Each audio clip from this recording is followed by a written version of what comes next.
أما بعد أعوذ بالله من الشيطان الرجيم بسم الله الرحمن الرحيم يا أيها الذين آمنوا كتب عليكم الصيام كما كتب على الذين من قبلكم لعلكم تتقون صدق الله العظيم.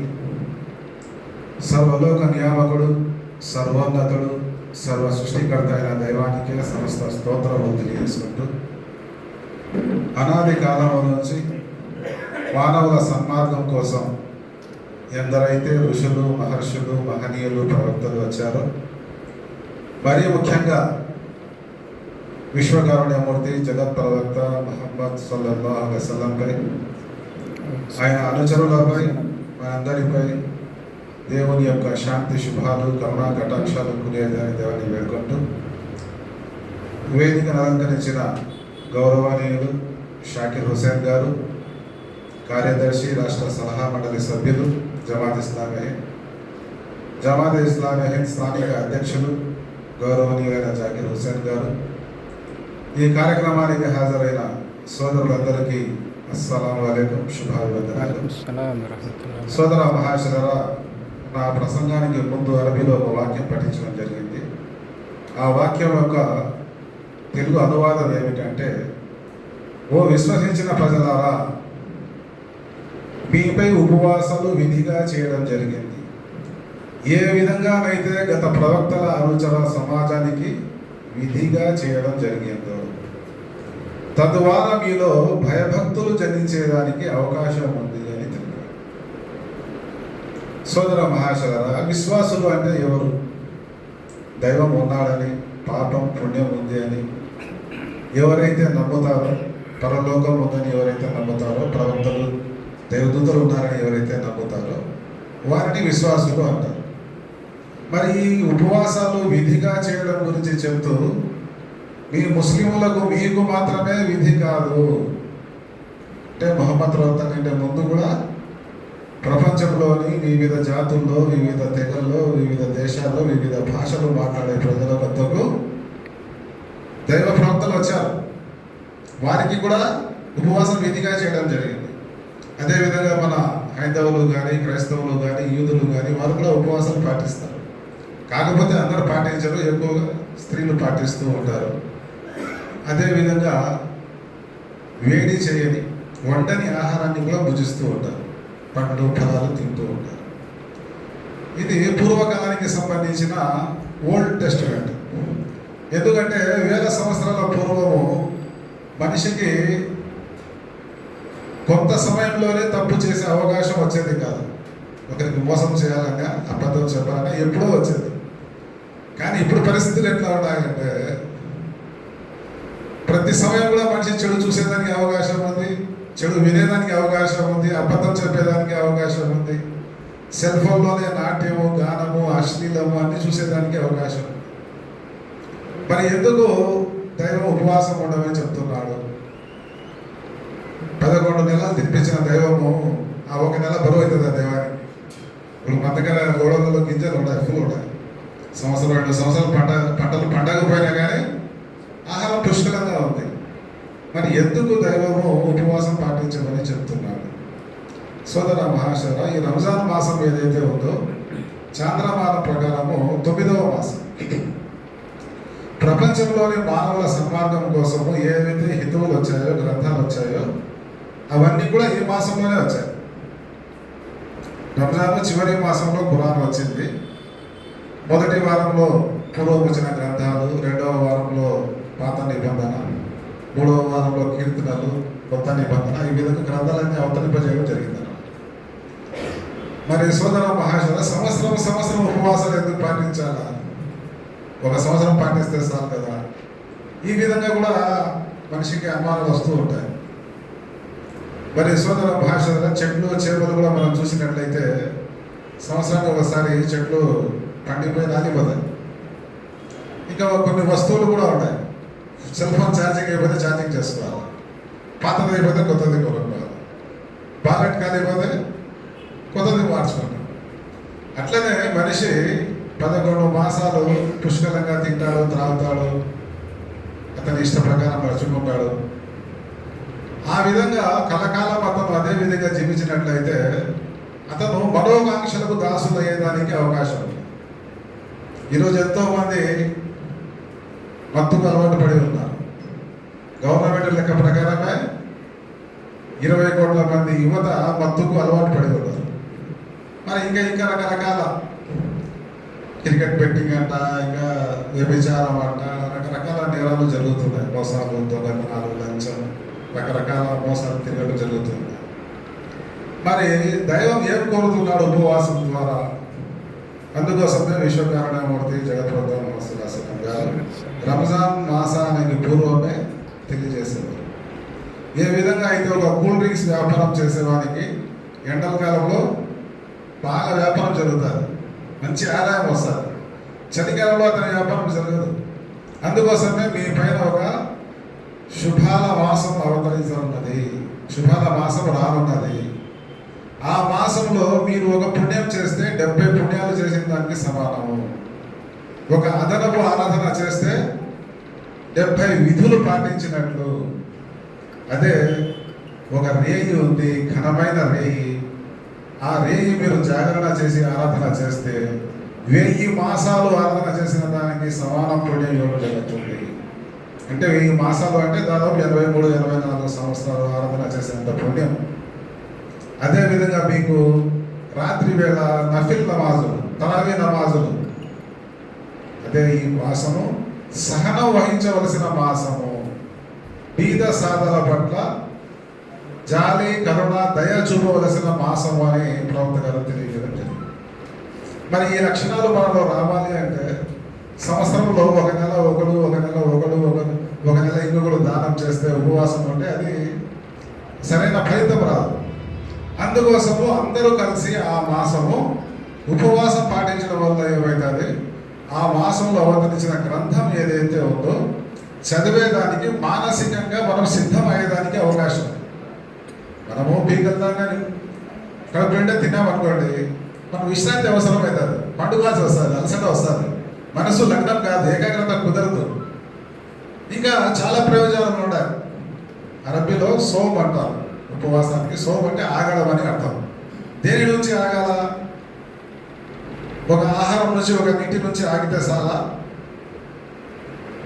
మన కళ్ళతో చెడు చూడవచ్చా? మన చెవులతో చెడు వినవచ్చా, చూడవచ్చా? అంటే మన ఆలోచనలు కూడా నియంత్రణలోకి రావాలా, మనోకాంక్షల పైన పట్టు రావాలా. ఏ విధంగా వస్తుంది? 4:30-5 గంటల సమయంలో మంచి ఆ సమయం అయితే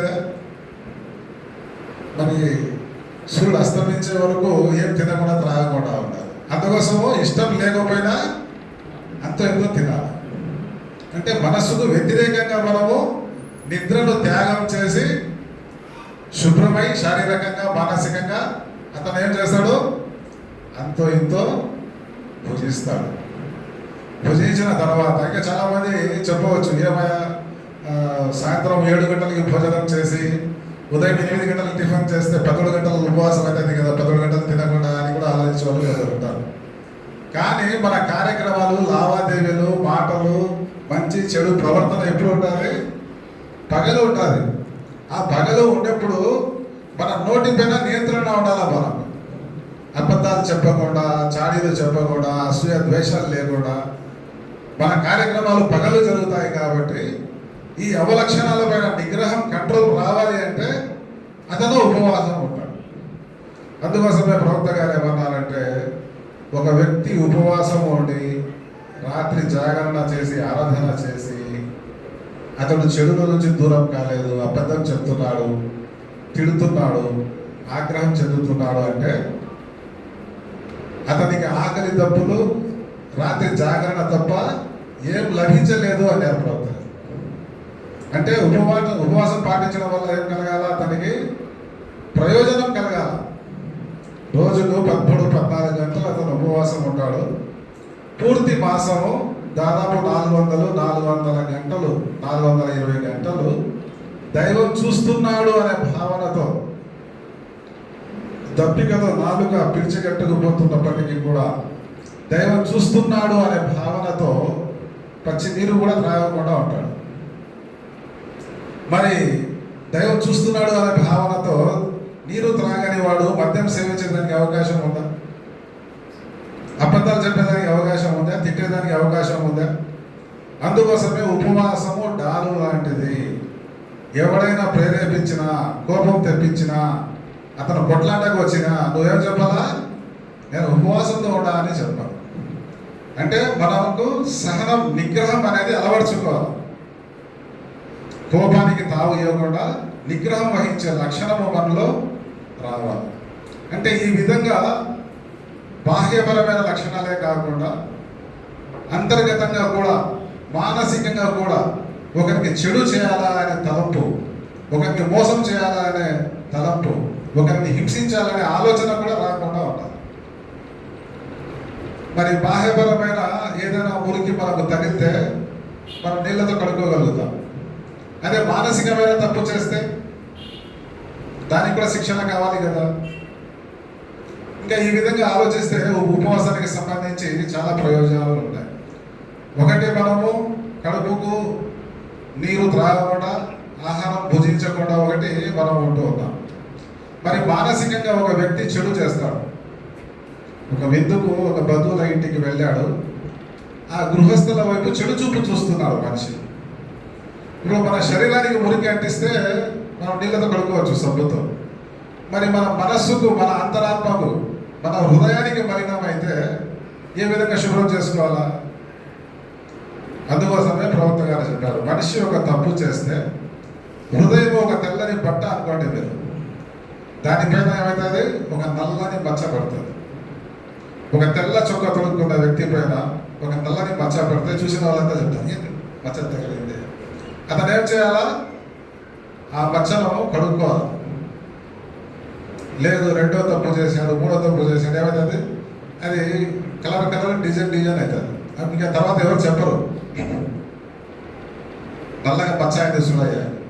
అంటే ఆ విధంగా మనిషి తప్పులు ఎక్కువ చేస్తూ పోతే కనుక హృదయం అయిపోతుంది, నల్లబడిపోతుంది. మరి మన శరీరానికి కావాల్సిన ఆహారము, శరీరం నుంచి మనము పండ్లు, ఫలాలు, కూరగాయలు, గింజల ద్వారా మనం ఆహారం తీసుకుంటూ ఉన్నాం. ఉదయం, మధ్యాహ్నం, రాత్రి టీలు, కాఫీలు, పాలు, పొద్దున్నే బాత్రూంలో స్నానం చేయడము, శుభ్రమైన బట్టలు వేసుకోవడము. మరి మన శరీరానికి ఇన్ని జాగ్రత్తలు మనం తీసుకునేటప్పుడు మన అంతరాత్మకు జాగ్రత్తలు అవసరం లేదా? అది ఆరోగ్యంగా ఉండాల్సిన అవసరం లేదా? అది శుభ్రంగా ఉండాల్సిన అవసరం లేదా? ఏ విధంగానైతే ఒక ఫ్రాక్చర్ అయినప్పుడు, ఒక దెబ్బ తగిలినప్పుడు మనం డాక్టర్ దగ్గర పోయి శరీరానికి రిపేర్ చేసుకుంటాం, చికిత్స చేసుకుంటాం. మరి మానసికంగా రోగం వస్తే, ఫ్రాక్చర్ అయితే, అందుకే ఖురాన్ గ్రంథం ఏదైతే ఉందో హృదయాలకు చికిత్స అన్నారు. దానికి చికిత్స కలగాలి అంటే మన హృదయం, మన ఆత్మ, మన అంతరాత్మ బలపడాలి అంటే ఈ ఉపవాసంతో పాటు ఖురాన్ గ్రంథం చదవడం వల్ల, నమాజు చదవడం వల్ల, ఉపవాసాలు పాటించడం వల్ల మన అంతరాత్మకు కావలసిన శక్తి దానికి కలుగుతూ ఉంటుందని. ఇప్పుడు మన శరీరానికి ఇచ్చిన ఆహారము ఒక 4 గంటలు, లేకపోతే ఒక 5 గంటలు, లేకపోతే 24 గంటలు వేసుకోండి. ఏమైతే మనం భుజించిన ఆహారము అరుగుదల అయిపోతుంది. మరి మనం చదివిన చదువులు ఏవైతే ఉన్నాయో మన మెదడుకి ఎక్కుతాయి. మరి ఒక చోట చూస్తే కడుపు ఉంది, ఒక చోట చూస్తే హృదయం ఉంది, పైన చూస్తే తెలివి ఉంది, మెదడు ఉంది. మరి మనం చదువుకున్న చదువు ద్వారా మనకు విద్య, చదువు వస్తూ ఉంది. మరి విశ్వాసం ఎక్కడ ఉంటుంది? విశ్వాసం లేని మనిషి ఉపవాసాలు ఉంటాడా? విశ్వాసం లేని మనిషి ఆరాధనలు చేస్తాడా? విశ్వాసం లేని మనిషి ఆరాధనలు చేస్తాడా? దాన ధర్మాలు చేస్తాడా? అతనికి ఇష్టమైన సంపద ఖర్చు చేస్తాడా? మరి ఇందుకోసమే ఈ ఉపవాసాల ద్వారా భయభక్తులు జరించాలి అంటే 11 మాసాలు మీరు 3 పూటలు భుజించిన, 1 మాసము సూర్యుడు ఉదయించక ముందు నుంచి సూర్యుడు అస్తమించే వరకు మీ శరీరం పైన పట్టు సాధించండి, నిగ్రహం, కంట్రోల్ పాటించండి. మీరు దీని కారణంగా ఏమవుతుంది, ఈ ఛార్జింగ్, ఈ ప్రాక్టీస్ మీరు ఏదైతే చేశారో ఆ 11 మాసాలు మీకు పనికి వచ్చేదానికి అవకాశం ఉంది. మరి ఈ భయభక్తులు ఒక ముస్లింలకు, ఒక సాహబులు ఉంటేనే సరిపోతుంది అంటే అందరికీ ఉండాలి. ఇప్పుడు మనకు ఒక కార్ డ్రైవర్ కావాలా, కారు ఉంది, మనకు డబ్బు పుష్కలంగా ఉంది, అతను తాగుబోతుంది, మనం పెట్టుకుంటావా? మత్తు తాగే వ్యక్తిని డ్రైవర్గా పెట్టుకుంటావా? ఎందుకంటే కారు యాక్షన్ చేసేది కాక మనం చచ్చిపోయేదానికి కూడా అవకాశం ఉంది. సరే, మనం సరుకు కొనే వారి దగ్గర కల్తీ చేస్తున్నాడు, నూనెలో సరుకులో కల్తీ చేస్తున్నాడు, మరి మనం ఇష్టపడతామా? మరి అతను కల్తీ చేయకూడదు, నూనెలో డ్రైవరు నిష్టగా ఉండాలా, పద్ధతిగా ఉండాలా, త్రాగకుండా ఉండాలా అంటే భయభక్తులు అవసరమా లేదా? అందుకోసమే ఈ భయభక్తులు జనించాలి అంటే ఇదేదో బజార్లో మనం కొనే వస్తువు కాదు, ఇది ప్రాక్టికల్ ద్వారానే మనకు వస్తుంది. ఇంకా చాలామంది అర్థం కాకుండా ఈ సాగులు రోజు 5 పూటల నమాజుకు పోతారు, రంజాన్ వస్తే ఉపవాసాలు పాటిస్తారు, వీళ్ళకి వేరే పని ఏమిలే, అదే సమయము చదువు కోసమో ఇంకా వేరే దానికోసం ఉపయోగించేట్టు వీళ్ళు బాగా డెవలప్మెంట్ అయ్యేవాళ్ళు అని కూడా భావించే వాళ్ళు చాలామంది ఉన్నారు. మనలో కూడా చాలామంది ఉండవచ్చు. అందుకోసమే ఎందుకు ఉపవాసం ఉండాలా, ఎందుకు ఆయన ఆరాధన చేయాలా అనే దానికోసము పవిత్ర ఖురాన్లో ఒక వాక్యంతో ఈ విధంగా తెలుపుతున్నాడు. ఓ మానవులారా, మిమ్మల్ని మీ పూర్వీకులను సృష్టించిన సృష్టికర్తనే ఆరాధించండి, తద్వారా మిమ్మల్ని మీరు రక్షించుకునే అవకాశం ఉంది. మీ కొరకు భూమిని పాన్పుగా చేసి, ఆకాశాన్ని కప్పుగా చేసి, పైనుండి వర్షాన్ని కురిపింపజేసి, రకరకాల పంటలు పండే ఏర్పాటు చేసి మీకు ఉపాధి ఏర్పాటు చేసిన వాడు ఆయన. ఈ విషయం మీకు తెలిసినప్పుడు ఆయనకు సాటి సమానము కల్పించగాకండి. సోదరులారా, మనం చూస్తూ ఉన్నాము, మరి ఈ భూమిలో భూమి ఒకటే, నీరు ఒకటే, ఆ భూమిలోనే తీయని పండ్లు పండుతున్నాయి, పుల్లని పండ్లు ఫలాలు పడుతూ ఉన్నాయి, ఒగురుగా ఉండేవి పండుతున్నాయి,